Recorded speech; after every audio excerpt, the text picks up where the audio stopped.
Hey Alinthians, it's Travis and Andrew, and we're here to share something pretty exciting with you. The pre-production prototype is in, and we're really excited about it. We're going to walk through everything with you and show the updates we want to make to what we're seeing so far and everything we're excited about so far. But overall, it's looking fantastic. Yeah, we're really excited. Let's get into it. All right, so here it is with a nice box. I'm not sure how well you can see the UV coat here, but It's very it's got pretty a in fine person. shine between both the character over here, the text, and then the dragon. And then if you're looking at the sides, same kind of thing. Yep. So excited thinking about this box being on my shelf. It's an actual mass-produced game. Yep.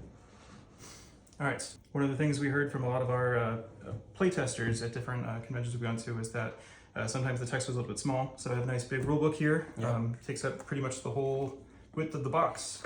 And we got on the back, especially, reminder of the rounds and then icons and things.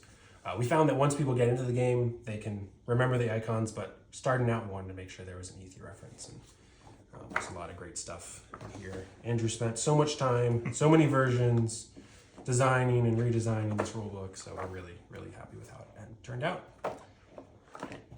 All right. Super love. All right, so getting into the box, we're really excited with the insert and everything. One of the main things we found pretty much right away is that these are kind of hard to get out. Yeah. So one of the things we're going to have Longpack do, that's our manufacturer, is put in finger holds here and here to make it real easy to pull these out so you don't have to do what I'm doing right now to actually get the player boards out. Yeah. But for now, we can go through these. So yeah, we got the player board and the research track with the two sides. And beautiful artwork on there. Some of the finishing is a little less than ideal just because of the manual process to make the prototype, but we talked to Longpack and that's all going to be ironed out for the mass production. And we also want to make sure that especially the research track is easier to flip over, so we're going to have that adjusted as well. You may remember we had to tweak some things to make sure everything fit in the box correctly. So now we're able to we made the box a little bit bigger so that all these can sit in the box next to each other so nicely in the insert. Those finger holes will be nice. Mm-hmm.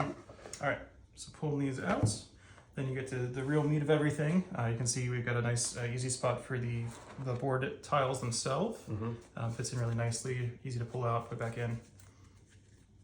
Underneath we got the nest trackers, the round tracker, and we have some of the advanced guild pieces that we wanted to make sure didn't get broken since they're a little bit larger, like the walls and then the tunnel space. We got a few of these smaller pieces down here for the round tracker and the first player marker. Just make sure those are all safe down here. We made some adjustments to this slot just to make it slightly larger to make sure that everything fits in because it was a little smaller than we thought it would be. It's slightly tighter in this direction than we would like. Yeah, so have those changes to Longpack.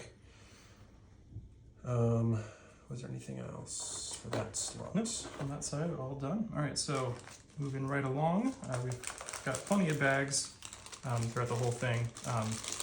Most of this stuff is actually in common punch board. We've already punched it out just to kind of see how everything was going to fit together. And then we actually have the punch board underneath the insert right now, so that the insert is flush as possible up against the top of the box. That way, if you store your game on its side or you're traveling with it, things will minimally bustle around, keep things together. So we've got outpost upgrade tiles. Those will fit on your player board. Nice and neat for each upgrade that you get to show what your abilities are with that. And for those who have played the game or played a prototype, you'll know this, but for those who haven't yet, we have all the abilities that are like once per turn. We have this piece that can be flipped over to show whether or not you used it before.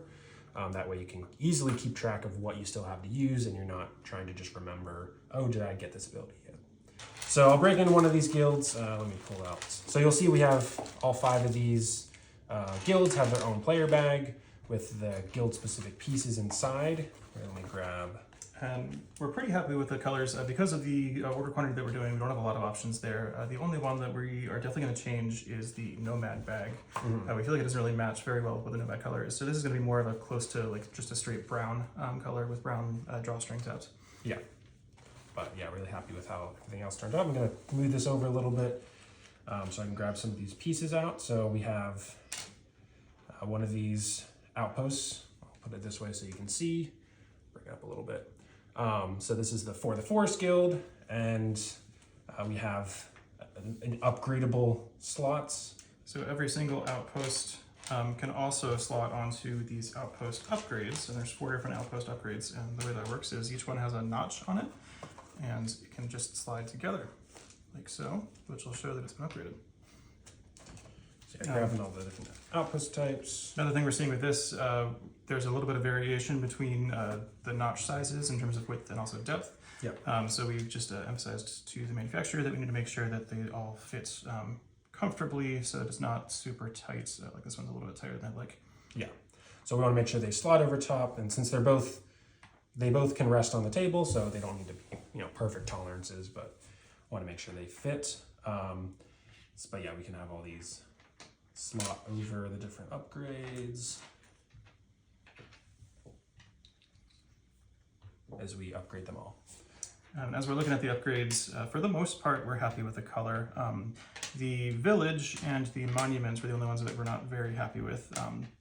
Both of these didn't turn out quite like we were thinking. So this is going to be a darker, more metallic red, and this is going to be more of a yellow gold versus the almost tan that it is. Yeah. Yeah, so those are the upgrade pieces. We also got the, let me see if I can find it in here.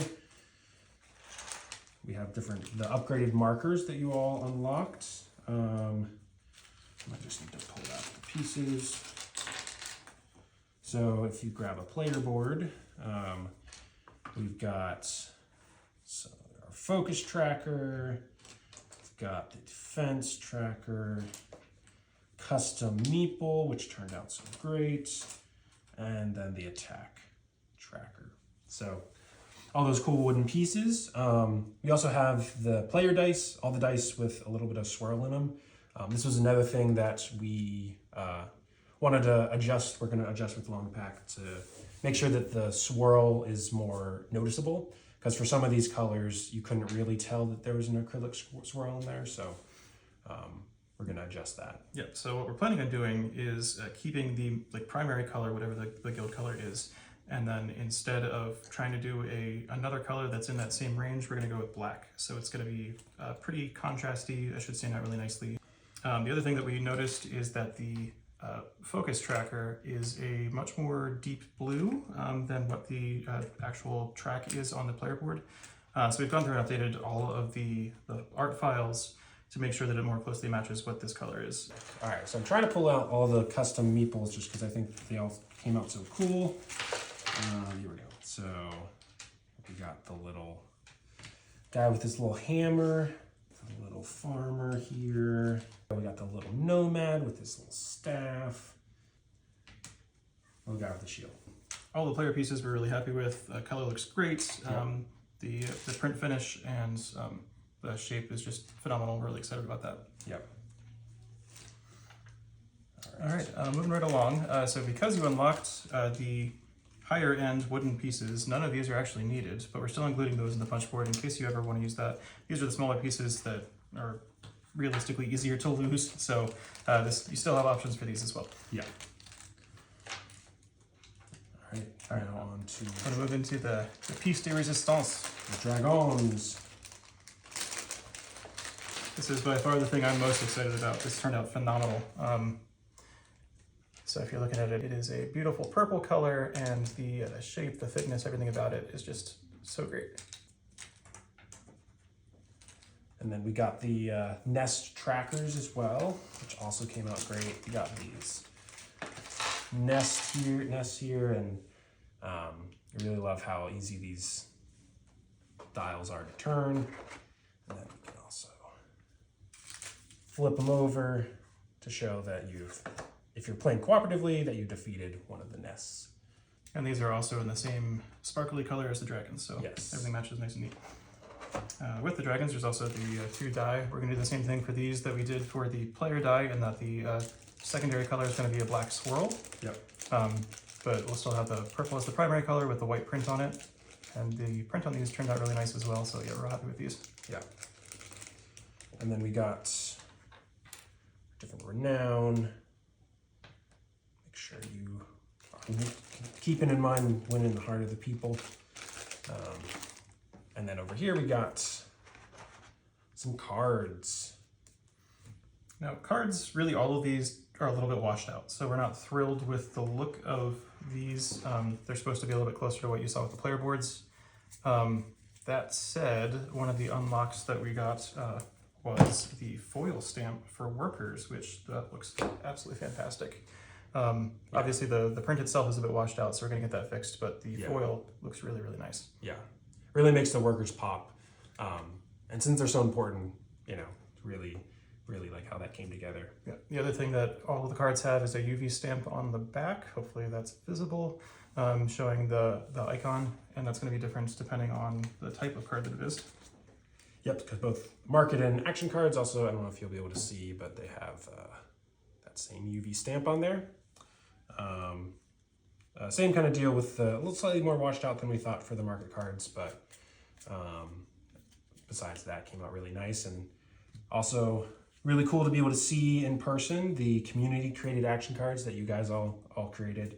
Got those, which was cool to see.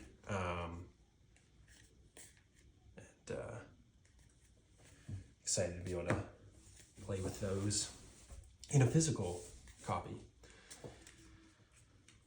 So we didn't show the nests also have their own little slot in the inserts. Yep. Makes it nice and easy to keep them together. I think that's pretty much it. If you all have any questions, you guys can reach out to us. Thank you so much for all your support, and this literally would not exist without you guys, so we really appreciate it. And it's so excited to be able to get these copies into your hands. So thanks, and keep having fun. Yeah.